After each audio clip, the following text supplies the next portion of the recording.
So you want to prepare for the IELTS exam. You've come to the right place because this is the free and complete course for the IELTS exam. On this course, we'll cover the whole theory for the IELTS exam for every individual section, including theory, expert advice, templates for you, and live examples. Additionally, you also get access to our free ebook with 101 IELTS questions, IELTS exercises. So just go to the comments below and follow the instructions to get your ebook. Now, a little side note, you have to know that there are two main versions for the IELTS exam. You have the general IELTS and you have the academic IELTS, okay? This course will be directed at the academic IELTS. But the good news is that if you're preparing for the general IELTS, this course will also be of help because most of the questions are going to be the same. Now, I know a lot of you are confused about whether to take the TOEFL or the IELTS, okay? That's a big question and something you have to decide early on. But don't worry, the good news is that we also have a free and complete TOEFL course, and we also have a video to help you decide which exam to take. Go to the description below and watch the video first.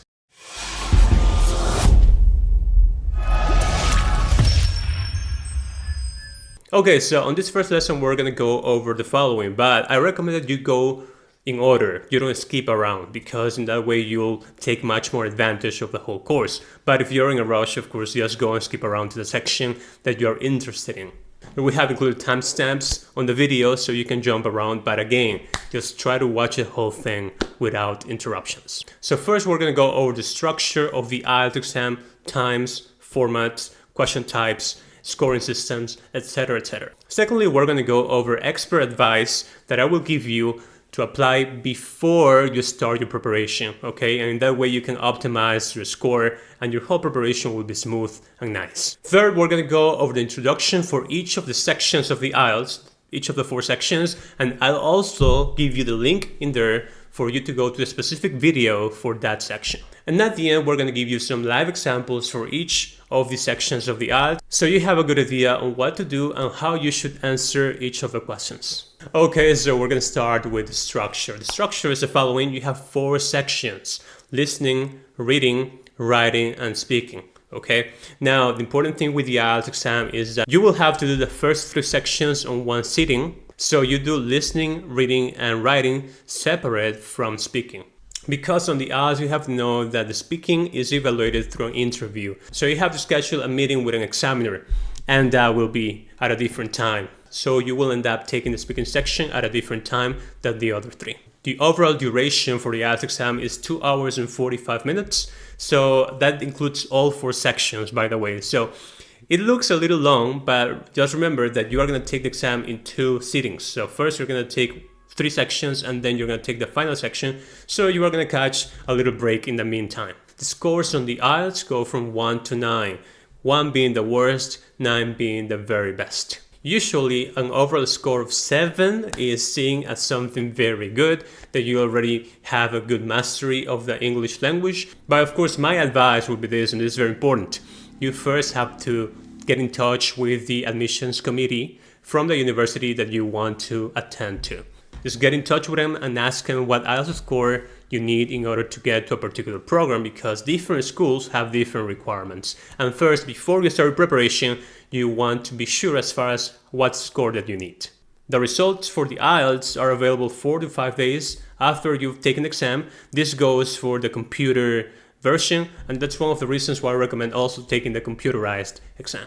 And there are 2 different formats for the IELTS exam. You have the paper format and the digital format. Nowadays, most exams are done through the digital format. It doesn't mean that you're going to take it at home. That's a different version of the IELTS. But the digital format basically means that when you go to the exam to the testing center, you'll be seated on a computer and you will take your exam there on that computer. Okay, and of course this is more common nowadays and it's just much better. There's less hassle, because back in the day when you had a paper to take your exam on, sometimes there would be some problems, like for example your handwriting was not clear, was not legible, or maybe when you were transferring answers from your sheet of paper to the answer sheet, there was something lost in translation. So definitely it's much better for you to take the computer digital version. Alright, now we're going to start with the expert advice that you need to apply before you start your preparation. But before that, a couple of things. First, don't forget to subscribe to our channel and click on the notification bell so you can keep on receiving courses and lessons like this one. And second, don't forget to go to the description below and request your free IELTS ebook with 101 IELTS exercises so you can have the proper preparation. So the first advice that you need to apply before your preparation is this. And this is one of the most important ones. First, before you start preparation, you need to assess your overall English level. And you need to see in which sections or which of the sections you are weaker and in which ones you're stronger. Because not everyone is the same, let me tell you. And for example, your reading level might be less than your speaking level, and so on. So if you really want to craft the most efficient preparation, you need to do this before in order to avoid frustration and also to avoid wasting your time. Second advice, if you do your preparation at home on your own, self-study, right, without the help of an expert tutor, then it's important for you to always keep track of the time limit. So each exercise that you do, you have to apply the time limit from the exam, the actual time limit, right? Because some people, when they practice, they just do it without any time limit. So they will go for 20 minutes on only one exercise. And you know what? That's not realistic. So when you finally take the exam, you're going to be in for a bad time. So remember, time limits. Expert advice number 3, and this is important, right? On the internet, you'll find tons of things. Some of them are great, some of them are not so good.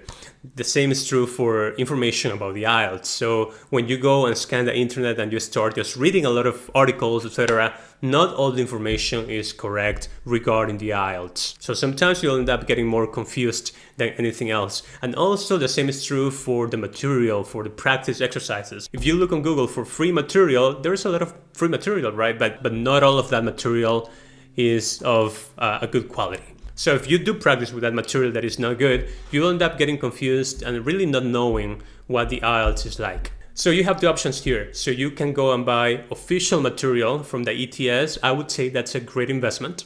And also we are going to help you out with our free ebook with 101 IELTS questions. So you have a good amount of questions that you can practice with. Okay, so just go right now to the description below and request your free ebook.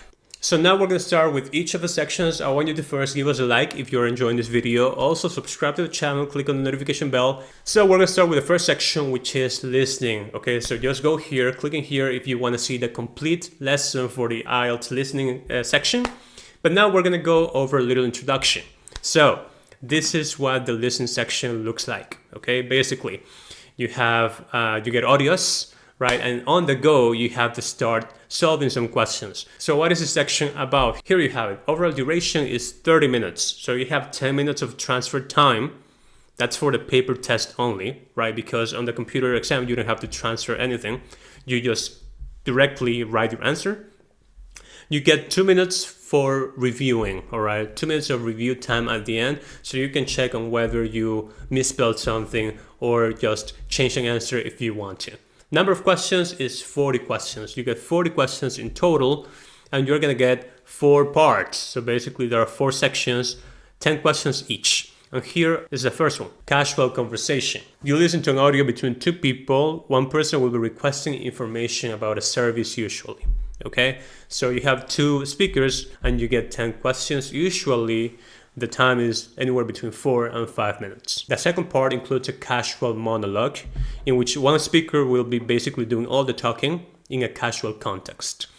You get 1 speaker and 10 questions, duration of 4 to 5 minutes. The third part is the academic conversation in which you are going to have anywhere from 2 to 4 speakers. Usually there's a group debating on an academic topic. And you get 10 questions also, and the audio lasts for 4 to 5 minutes. And the last one is the academic lecture, in which you will have one speaker, a professor, giving a lecture. You get 10 questions for that one, and the duration is anywhere from 4 to 5 minutes. At the end of the video, we're going to give you a live example about how these audios work and what types of questions you're going to get. Some question types you're going to get on the IELTS listening section are the following. First, you have the multiple choice, very typical for all exams. Then you have this form completion, which is very specific, very typical of the IELTS. Okay. Then you have sentence or summary completion, in which you'll have to type your answer. Okay. This is kind of a tricky thing, and that's why I recommend that you go and watch the complete lesson for the listening section. And then you also have diagram labeling. They're going to give you some sort of a map, and you're going to have to find your way there and also to complete the labels of the places that are supposed to be there. At the end of the video, you're going to find the live example for the listening section in which we're going to solve an audio and some questions regarding that audio. Now, in my opinion, and I've mentioned this before, especially in the video in which I compared the TOEFL to the IELTS listening section seems to be a little bit more difficult than the TOEFL in one aspect. Basically, that on the IELTS, you have to write your answers or you have to type them in. So here, the spelling factor plays an important role. If you don't know how to spell your words correctly, it's going to be trouble. And also, there are several rules for when you have to write your answer in those text boxes. So I suggest that you go and watch the full lesson for the IELTS listening section here in our channel. Now, if you've already downloaded our free ebook with 101 IELTS exercises, you're going to have plenty of exercises for this section as well. So now let's go to the second section, the reading section. Here's the link to the full and complete reading lesson and go and watch it. But before that, watch this introduction. So this is structure for the reading section of the IELTS. Over a duration of 60 minutes, just 1 hour for the whole thing. Then you have 40 questions in total, okay? These 40 questions will be distributed in 3 parts. Basically, you're going to get 3 academic texts, 3 articles. So about the topics and difficulty level, think of it as textbooks from college students from the first years in college, okay? Especially studying liberal arts. That's what the articles look like. And the topics are several, but especially these ones. Business and economics, education, entertainment, the environment, etc., etc. So about the question types. Here we have several question types, but the most important ones are this. Multiple choice, which is very typical for any English exam. Then you have the true, false, and not given statements, which is the way in which the IELTS will present you the inference questions. Then you have the matching questions in which you will have to match information. Usually these come in the form of paragraph headings and also author positions. And then you have the short answers and sentence completion in which you will have to write. You will have to type in an answer. So if you truly want to know how it looks like and how it feels like, go to the end of the video in which I'll be solving a live example for you and you'll have the opportunity to experience it firsthand. Now don't forget to go and watch a full lesson for this section because here also we have to follow certain rules for writing our answer in those text boxes, and that might be a bit confusing if you haven't prepared. And of course, if you already downloaded our free ebook, you'll have plenty of exercises to work with. So now we start with the third section, which is writing. Here you have the links to the complete writing lesson. But first, a little introduction. So this is structure for the writing section of the IELTS. The overall duration is 60 minutes for you to complete 2 tasks. The first one is a diagram analysis in which you will get an image of some data in order to summarize and report on. And the second task is the opinion essay in which they will ask a question, a controversial issue, in which you will have to show your position clearly. For the first essay, the diagram analysis, you have to write at least 150 words, and for the second one, you must write at least 250 words. So what do you have to do on the first task? Let's read this. You will need to write an analysis of a graph, table, diagram, or chart in more than 150 words. And your task will consist on doing the following. First, you have to summarize information. So whatever you see, you will have to be able to summarize it and report it. You will have to select and report the main features. So you will have to interpret which pieces of data are more important and then report on that information. And then at the end, contrasting when relevant. So basically you have to be able to make comparisons if there have been changes over time or changes between 2 different inputs. So this would be an example for the first question type, the diagram analysis. And here you can see that you get a graph with 2 pie charts in which they're making a comparison in the greenhouse emissions for 2 different countries. So you have to analyze a chart to summarize information and report on it in 150 words at least. Then for the second essay, this is what you have to do. You will be asked a question, a controversial question, and then you have to give your position. Your position must be clear. Then you have to give reasons why you hold that position, and then you have to give examples and details to support your position. So an example of a question for the second essay would be something like this. You have this question. Some people believe that too many resources and attention are devoted to the protection of wild animals and birds. To what extent do you agree or disagree? So they're asking you whether you agree or not. You will have to give your position and also details and examples to support it. Don't forget to check the complete writing lesson. Writing is kind of a tricky thing and you have to master, you have to know all the rules for writing correctly. Download our free ebook so you can get some exercises to practice with. At the end of the video, I'll give you some sample answers about how you need to solve these writing exercises, these writing tasks, but also go to the complete lesson in order for you to learn some grammar, to learn the basis about how to write a good answer. And now let's talk about the speaking section. These are the links for the complete speaking lesson. Go and watch it, but first, a little introduction. Now, the speaking section is a little different from the others because in this section, you are going to be talking to a real person. And that's also one of the main differences from the TOEFL. Now, think of it as an interview, either a college, university interview, or job interview, something like that. So the structure for the speaking section is the following. The overall duration is anywhere between 11 and 14 minutes. Of course, we already mentioned that this one is in front of a real person, so it might change a little bit depending on different factors. So, for example, the number of questions they ask you and also your pace, the speed that you have when you speak. There are going to be 3 parts in this section. The introduction and interview, that's the first part, individual long answer, and then the two-way discussion. So for the first part, which is the introduction and interview, you're going to get anywhere between 4 and 6 questions about an everyday topic. So basically this is kind of a small talk and you will have to support your answers simply with your opinions and preferences. So they might ask you something like this. Do you ever use a bicycle to travel? And after you have given your answer, for let's say anywhere between 20 and 30 seconds, they're going to ask you something like this. What are some benefits of using a bicycle? Now, part number 2, that's a monologue. Basically, they will give you a card with a topic and 3 bullets. That's information contained in the card. You will have 1 minute to prepare your answer, to make a little outline, and then you're going to have up to 2 minutes to give your answer. Okay, here what they're testing is your ability to talk non-stop. So the card that they will give you looks something like this. It contains a topic and some indications. So let's read this. Describe a film that you particularly like. So we already know they're asking you about a film. And then when and where you saw the film, point number 1. Bullet number 2, what happened in the film. And the third one, who were the actors and actresses. Explain why you like this film so much. So in this case, a good answer will cover everything they ask you. So that's important for you when you give your answer. And the third one, part number 3, the examiner will ask you 3 to 5 questions about an academic topic in which there's a little bit of controversy. And this looks more like a debate. You should be able here to have a solid position and to be able to support your positions with details and examples. For example, they might ask you something like this, right, regarding the film industry. Do you think that actors should set a good example for young children? Do actors make too much money compared to other more ordinary jobs? What regulations should a government establish regarding violence in films?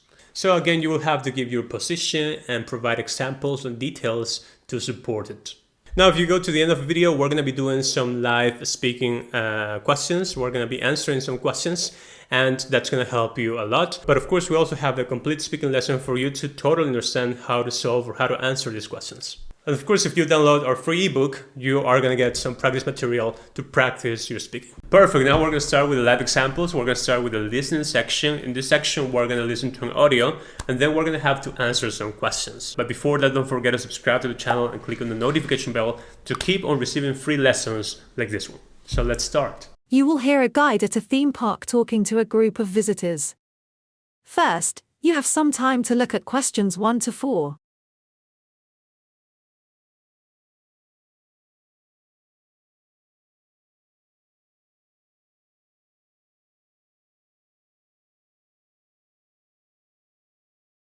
Welcome to the IELTS Magical Fountain Circuit. Very well. The idea behind this theme park is that it's a fantastic place where works of art such as large fountains and carvings can be displayed out of doors in a natural setting. As you might have already noticed when you first drove here, most of the land surrounding the park is farmland. The park itself was owned by a family of very powerful wizards called the Riddles, who had made a lot of money from producing chemical products and who also owned substantial stretches of forest land to the south of the park. They built a house in the center of the circuit not far from where we're standing right now, but this was completely destroyed in 1950 and the Riddles then sold the land. The IELTS Magical Fountain Circuit isn't the only one in the country. Several of the British fountain circuits sometimes display contemporary fountains, and there are a couple of other permanent fountain circuits. But we're unique in that some of our fountains were actually created specifically for the sites they occupy here, and we also show carvings by a wider range of artists than anywhere else in the country. For example, at present we have an exhibition by Professor Dumbledore of what he calls fire fountains. These are marble and stone fountains that he has carved and marked with fire to illustrate the violence and intensity of the forces that have driven our planet over millions of years. They look extremely dramatic in this rural setting. To see some of the sculptures, you'll need to follow the path alongside the West Bridge. We had to renovate this bridge after the river overflowed its banks a couple of months ago and flooded the area. The water level's back to normal now and you shouldn't have any trouble. Perfect, so now the audio has finished and I hope you have the 4 answers, and now we're going to see them one by one. So the answer for the first one, here highlighted in pink we have the keywords, and highlighted in yellow we have the actual answer. So the first question reads, the land where the circuit is located was previously, so here the keywords are land and was previously. When we listen to the audio, and actually here we're going to read the transcript, we find the keyword, the park itself was owned. So they're telling us something about the past of the park. And then it says they built a house in the center of the circuit, not far from where we're standing right now. So that's how we know that the answer was the site of a private house. For question number 2, the answer is A. The keyword would be unusual. The word unusual, and we find that in the audio, in this case in the transcript, as we are unique. That's the same thing as being unusual. And then it says some of our fountains were actually created specifically for the sites they occupy here. So the answer would be artists have made fountains specifically for it. Then for number 3, the answer is letter C. Then the keywords are the words theme and Professor Dumbledore's sculptures. Then we find the keyword in the audio towards the end, an exhibition by Professor Dumbledore. And then it says to illustrate the violence and intensity of the forces that have driven our planet over millions of years. So basically they are saying the purpose of the exhibition, and that's why letter C, the ferociousness of nature, is the answer. And the answer for the 4th question would be letter B. The keyword would be the word path. Actually the whole thing, path by the West Bridge. And then here in the transcript we find it as path alongside the West Bridge. And they say we had to renovate being a synonym for repairing, right? To renovate, to repair, the same thing. So that's why the answer is letter B. Remember that in order to do well in this section, you need to know the whole theory. And you will find all the theory in our free lesson for the listen section, which you must watch. You will find a link in the description below. So leave in the comments below what you think about the listening section. So now we're going to continue with a live example for the reading section. We're going to read a passage and answer some questions. Just keep calm and relaxed, okay? But before that, don't forget to subscribe to the channel and click on the notification bell. Let's go! Okay, so we're starting here in the reading section. Here what we have is a partial article. So we only get 2 paragraphs from the article, but it's more than enough in order for us to answer some questions. And this first question is a true, false, not given statement. Now, it's important for you to master all the different types of questions for the reading section. Reading is a section that contains a lot of theory, or let's say a section that requires a lot of theory. And of course, you need to master each of the different question types. That's something essential if you truly want to get a high IELTS score. So of course, if you want to learn the whole theory, go to our free lesson for the reading section, okay? Because that lesson is complete and we're going to go over all the theory in depth. So this one's just a preview, okay, for you to kind of sense, to feel what this section is about. So the first thing we do here is we read the question right away and try to answer. Humpback whales can swim in the deep of the ocean. Okay, that's kind of my keyword here. Better than on the surface. Humpback whales, we notice also humpback whales is kind of the title. Better, so that's a comparison. So let's see and let's look for the keywords. Surface, deep of the ocean, and a comparison between those two. They say the first sentence talks about the structure of the body, so that's not giving me the information. Like other whales, the humpback's body is okay. Here we have swimming in the in deep ocean. Okay, they're swimming in the deep of the ocean. That's fine. So we already have that one. But then, because this question or this statement is about a comparison, then we need to have the counterpart, right? The surface. Although it doesn't do so frequently, the humpback's flippers. So they're talking about the flippers here. Flippers, again, about the flippers. Then they talk about they're the last surviving member. Then they're talking about distinguishing features. So they don't say anything about the surface or the whales swimming on the surface. So if we don't have that other part, then we cannot say that this comparison is true, because just we don't have information. So I'm gonna go here with not given, okay, which is the actual answer, not given. Then number 2, whales face at least one obstacle when returning to the breeding location. So when we read the first paragraph, we noticed that there was no information about the breeding locations, right? Breeding locations, in this case, that's our keyword. An obstacle also. At least one obstacle. So this one's a quantity word, so we need to be careful with that. Now let's see in paragraph B. In fact, there has been blah, blah, blah. Ability to return to the breeding areas. Okay.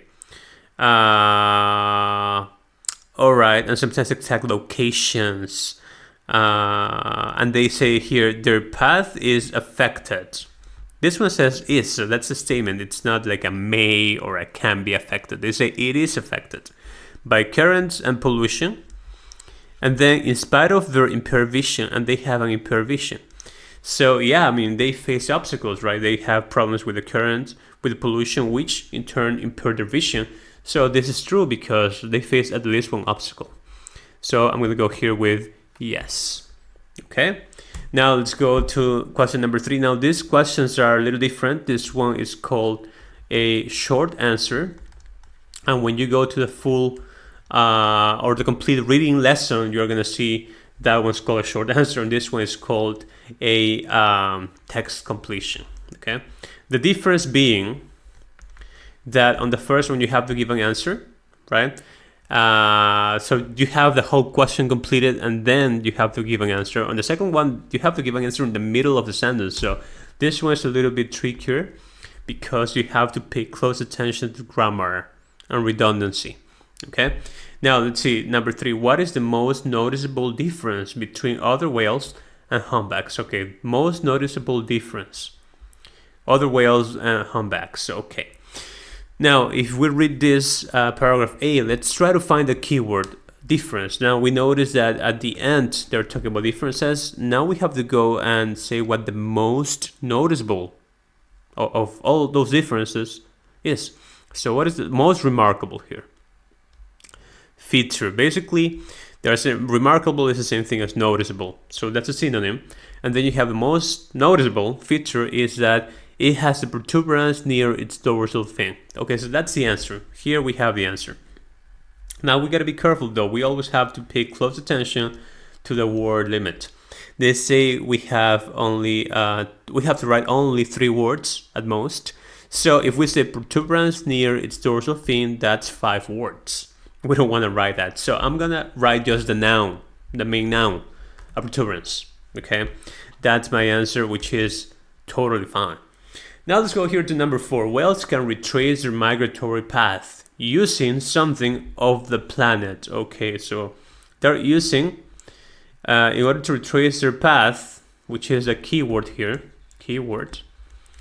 they're using something, but something that belongs to the planet. Let's see. Now we are pretty sure that in paragraph A, they don't say anything about the path, okay, the migratory path. So that has to be paragraph B. Let's read the first sentence. There has been research.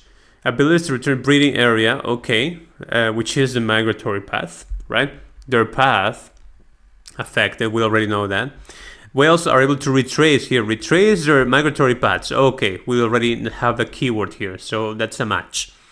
The most accepted explanation for how they are able to do that, of this phenomenon, is that whales can detect the angle and intensity of the Earth's magnetic field. Okay, so here's the answer. Presto. Fine. What's the matter though? That's too long. We only need 3 words. So what are we going to write here? 3 words at most. If we write whales can detect the angle and intensity of the Earth's magnetic field, that's like 12 words. Too many. So let's see. And we know that the statement requires something of the planet. It's not whales of the planet. It's not detect of the planet. What belongs to the planet?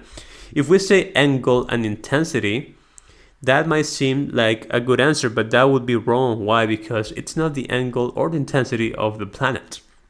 In this case, what belongs to the planet? Actually, the magnetic field. So I'm going to go with that, the magnetic field. And that's going to be my answer.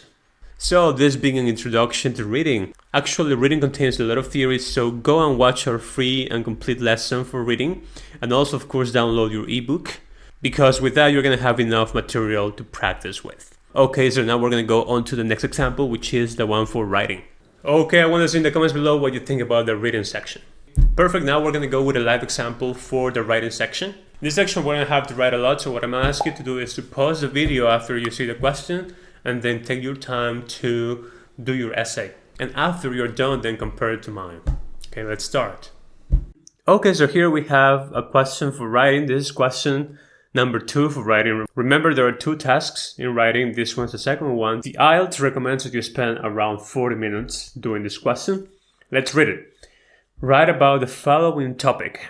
Some people believe that social media has a negative impact on young people and their ability to form personal relationships.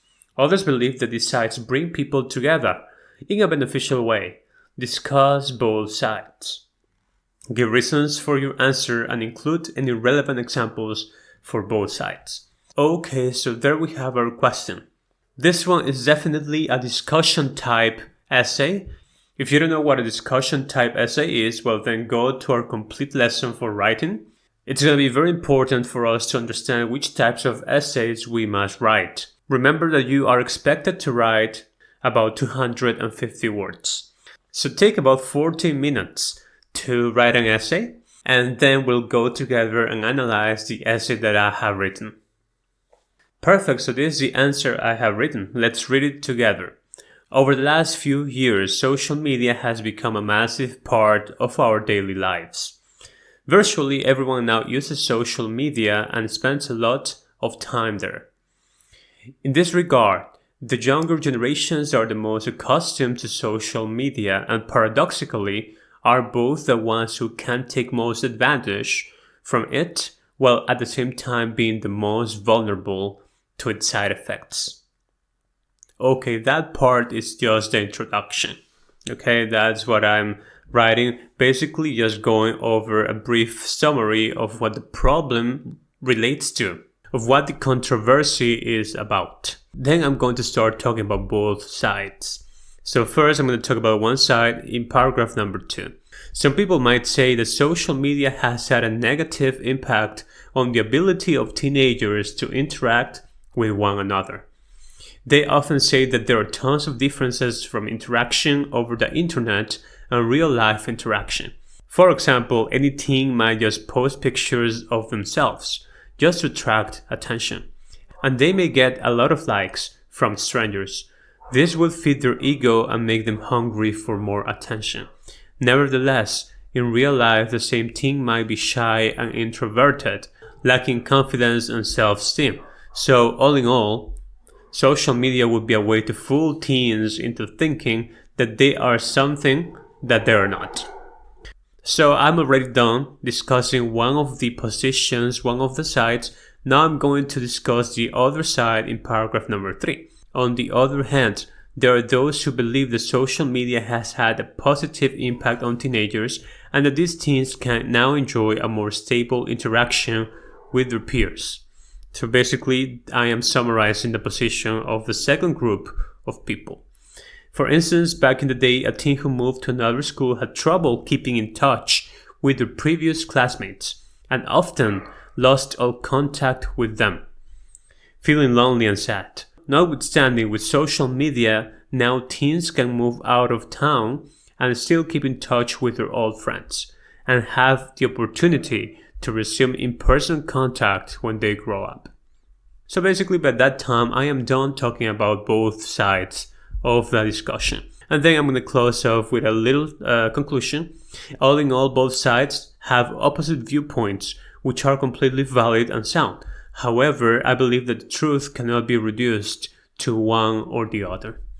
In total 307 words, we know we have to write at least 250. But if you write more, that's much better. So perfect, now we're going to start with the speaking example. But before that, if you're liking the video, just make sure you subscribe to the channel and click on the notification bell. So for this example, we're going to do part 1. So basically, before this, the examiner has already asked my name, and they have also asked me for my ID. And most likely, they've also asked me something to do with my studies, something to do with my profession, etc. Okay? And then they're going to start the first question of part 1. Let's go and do it. In the first part of the exam, I will ask you some personal questions first. I'd like to ask you some questions about your leisure time. How much leisure time do you usually have during the week? Well, to be quite honest, during the weekdays, I don't really have much leisure time. I work as a TOEFL and IELTS tutor from 7 a.m. to 5 p.m. And when I come back home, there's still a lot of work to do. I usually would have to review a lot of quizzes and exams from students, and also there's still a lot of material to prepare for the next day. Now that happens on weekdays, but during the weekends things change and I do have a lot of free time to enjoy and spend with my family and friends. Okay, who do you generally spend your leisure time with? Well, in my free time I like to spend time with my family and friends. My family, because I don't really, even though we live together, I don't really get to do much with them during the weekdays. So on the weekends we would spend a lot of time together at home. And then if I do want to go out, I'll call my friends and have a nice time with them. Perfect. And what are some activities you enjoy doing in your leisure time? Well, that's a good question. With my family, we like to spend a lot of time at home. Usually we'll have dinner together, the whole family together, and then we would watch a lot of movies, Netflix, etc. And occasionally we'll also play a lot of board games. There's a lot of people who live in my house. So that makes for a great game of Monopoly or things like that, or bingo. Those things are interesting for us. And then if I do want to go out, I'll call my friends and we just meet at the mall, have something to eat, something to drink perhaps. And later at night, we would go out to the club and have fun. It's perfect, so that was part 1 for the IELTS speaking section. Say what you think about it in the comments below. And of course, don't forget to go to the complete lesson for speaking, because on that lesson we'll be going way deeper on the speaking section. Nice, so this has been the first video for the complete IELTS course. I hope you enjoyed it. Go to the description below because you'll find all the links to the different individual sections. Make sure you subscribe to our channel and follow us, and give us a like if you enjoyed this video. Don't forget to download your ebook. My name is Rod. I'm with Liberty Test Prep. Till next time.